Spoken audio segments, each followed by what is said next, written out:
Salut Jonathan, nous sommes le 20 juin 2014, nous sommes au tribunal correctionnel de Versailles. Alors peux-tu nous rappeler un petit peu ce qui s'est déroulé dans les audiences cet après-midi? Tout d'abord, on était là donc, pour juger 2 des 4 personnes qui étaient venues en septembre 2012 poser un engin incendiaire, le lancer sur ma voiture. À l'époque, c'était des membres de la Ligue de défense juive. Donc 4 personnes ont été arrêtées, il y avait 2 majeurs et 2 mineurs. Aujourd'hui, c'était les 2 majeurs qui étaient jugés. Donc l'audience s'est plutôt bien passée. On avait des juges qui comprenaient assez bien la problématique, qui avaient saisi le fait que c'est pas parce qu'on était juif qu'on devait absolument soutenir le sionisme et que de toute façon, qu'on soit juif ou non, la liberté d'expression régnait dans ce pays et que si on n'était pas d'accord avec une personne, c'était pas à coup de bombe sur des voitures qu'on pouvait régler ces problèmes-là. Donc on a eu l'avocat d'une des 2 personnes de la LDJ qui a essayé de me déstabiliser, puisque donc, je m'étais présenté en tant que journaliste. Il a essayé de me déstabiliser en me disant « Mais est-ce que vous avez une carte de presse ?» Ce à quoi je lui ai répondu qu'il y avait des journalistes qui n'avaient pas de carte de presse et des gens qui avaient des cartes de presse mais qui n'étaient pas journalistes. Donc ça l'a un peu calmé, après il est parti sur autre chose. Et donc la procureure avait requis 18 mois de prison.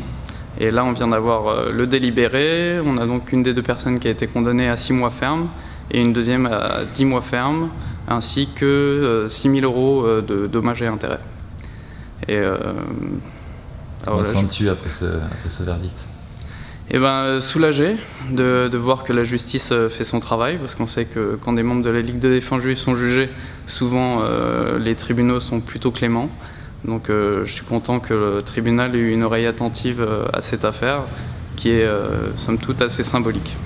Et au niveau de l'instruction, les travaux d'enquête, la gendarmerie a très bien fait son travail, Oui, les gendarmes, donc c'était à mon domicile familial dans les Yvelines, et donc c'est la gendarmerie là-bas qui officie. Ils ont fait le boulot. Il faut dire qu'une fois qu'ils ont fait exploser la bombe, les gendarmes ont débarqué, et quand ils ont rappelé pour me faire des menaces de mort, c'est un gendarme qui avait décroché le téléphone, donc forcément ils se sont dit peut-être qu'on ferait bien de prendre cette affaire au sérieux.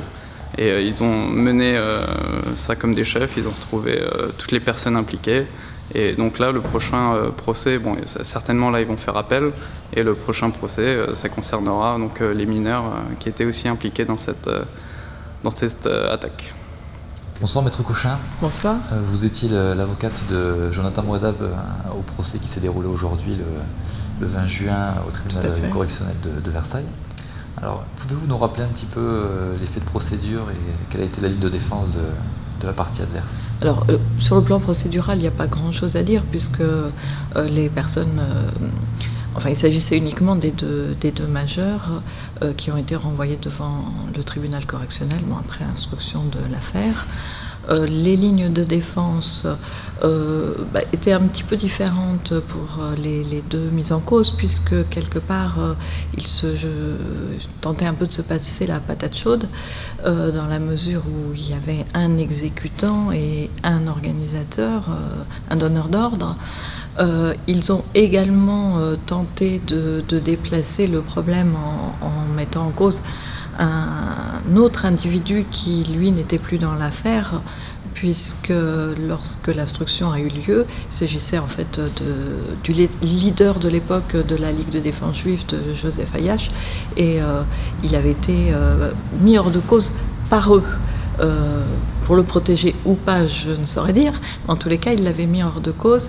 Et Joseph Hayash ayant quitté la France, aujourd'hui, ils avaient trouvé comme stratégie de dire finalement, le donneur d'ordre, c'est lui et il n'est plus là. Donc tout le monde est relaxé.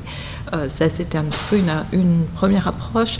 Et puis, concernant l'exécutant, à savoir Monsieur Benamou, c'était surtout de dire qu'il avait été manipulé, qu'il était désemparé et qu'il avait été manipulé.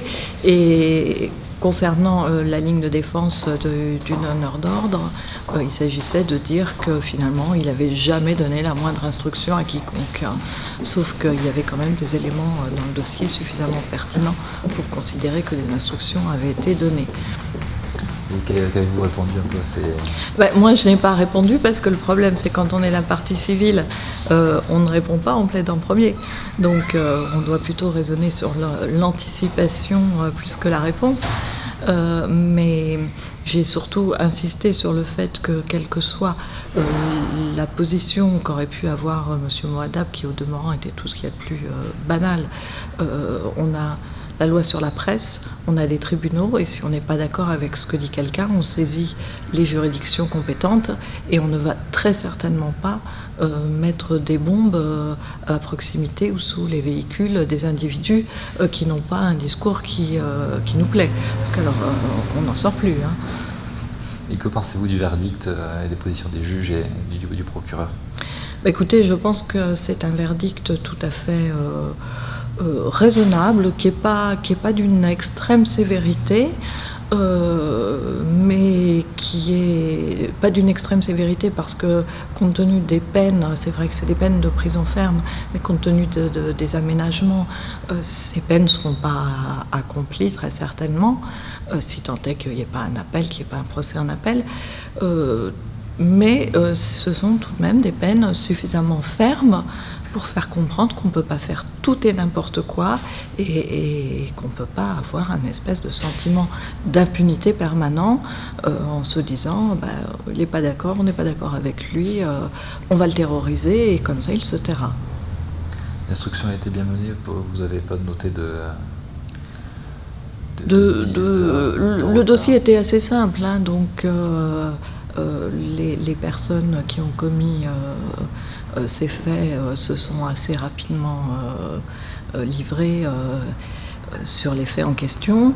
Ce qui m'a gêné, moi, c'est qu'effectivement, prenant le contre-pied de ce qui s'est dit aujourd'hui à l'audience, ils ont tous couvert celui qui a été aujourd'hui un peu présenté comme le chef et l'ordonnateur.